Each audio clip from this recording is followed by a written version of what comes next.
What are your thoughts around PMI becoming involved in the Agile space? Well, I'm really happy about it. It's the culmination of something that I and my colleagues have been working on for a long time. This notion that Agile isn't just for a small group of people doing small projects, but that you could apply this particular philosophy across the board, and that it was applicable for a lot of different projects and could even reach beyond software. So when I first started this journey, I was a PMI member. I had my PMP, learned about Agile, and started doing Agile. And that's when I discovered that there were a lot of misconceptions on both sides. The PMI folks thought that if you were to do Agile, then you wouldn't be in keeping with a PMBOK. And the Agile people thought that if you were a PMP, then you could never really get what it meant to be Agile. So that's what started me on the journey to writing about the fact that, yeah, you can be a PMI member and follow the PMBOK and still be Agile. And it started with a couple of papers and then a book and then talks. And then it seems like all of us together in talking about this started to spread the message. And the next thing you know, PMI is interested because more and more people were adopting Agile, and now PMI is recognizing Agile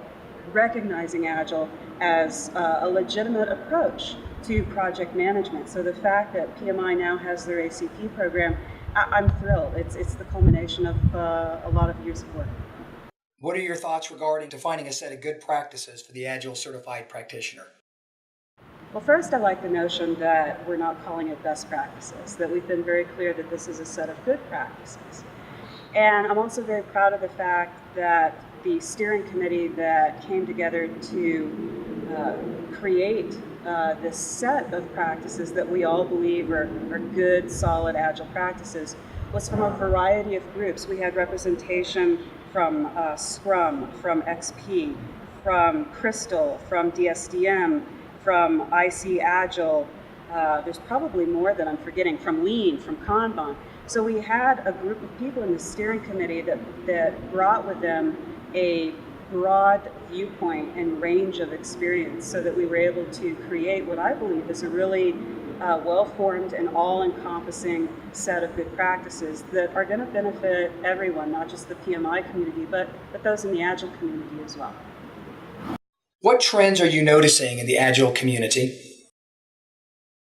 Some of the things that I've been seeing just lately is the expansion of Agile beyond it's a process, and it's a software process, and it's about coding and testing. So that seemed to be the core that we started with. And so the trends lately have been about the expansion of this by like at least one ring out.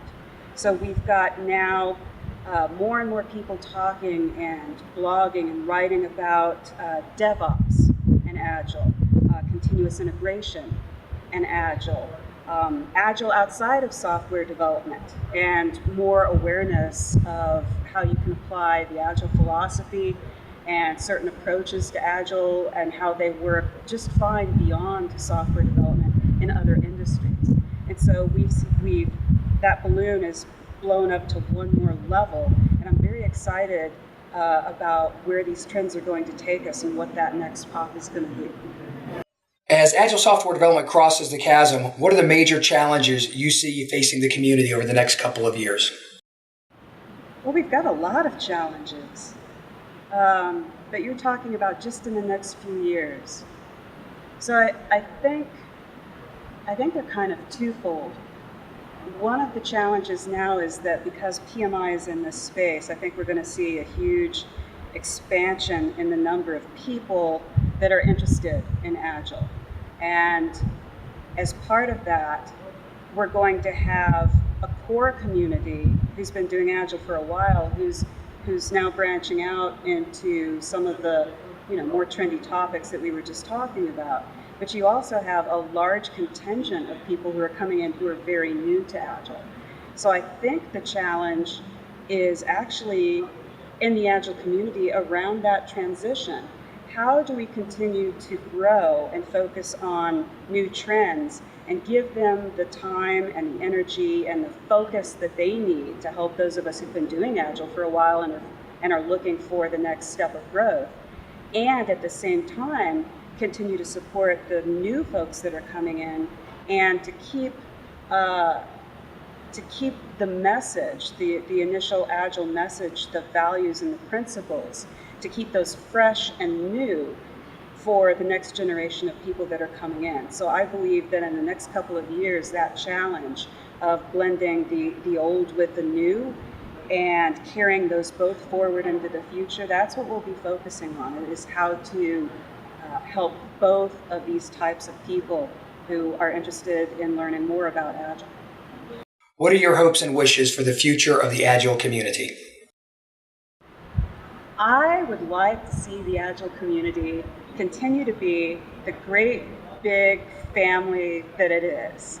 And I know that's hard. The more and more people that you have, the harder and harder it is. But right now, the Agile community is like a huge extended family.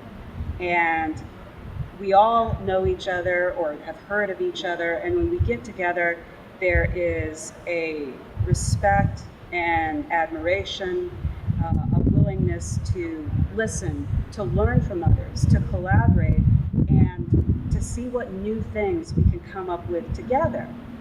And as more people join, I'd like to see that continue to grow and for our family to get bigger and for the collaborations to get more interesting and for the new ideas to become more and more exciting for all of us. So that's my hope for the future of Agile, that we stay one big happy family.